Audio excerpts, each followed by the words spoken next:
একটি কথা বলবেন, আসতে পরে রাস্তা সোনা দিয়ে বান্ধায় দেব, এই করব সেই করব, না খাইয়া কেউ মরবেন না। আসে না নির্বাচনের সময় সেরাগালি বদনারা মঞ্চে দাঁড়িয়ে কত বড় বক্তৃতা করে, ভাইয়ের আমার বোনের আমার, এবার আমার বোতল মার্কা বাক্স, আপনারা আমাকে ভোট দিয়ে দেশ এবং জাতির আরেকবার 12:30 বাজাইবার সুযোগ দিন। এবার ক্ষমতায় গেলে কেউ না খাইয়া মরবেন না, কিন্তু কি খাইয়া মরবে তাও বলে না।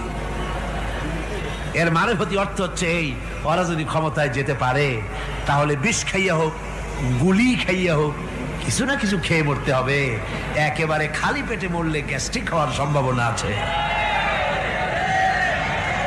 ঈমান বিল্লাহ যদি না থাকে, আল্লাহর ভয় যদি না থাকে, তাহলে দায়িত্বহীন কথা বলে। আর আল্লাহর ভয় যদি থাকে তাহলে নৈতিকতার সংশোধন হয়ে যায়, দায়িত্বপূর্ণ কথা বলে, মানুষকে ফাঁকি দেয় না।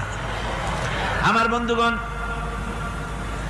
আল্লাহ রাব্বুল আলামিন তার বান্দা যারা আল্লাহকে ভয় করে, সে ভয় করা বান্দাগুলির মনের মধ্যেই চিন্তা এসে যায়, আমি যেখানে থাকি না কেন আল্লাহ আমাকে দেখতেছেন, শুনতেছেন, রাতে হোক দিনে হোক, যেখানে আছি আল্লাহ আমারে দেখতেছেন।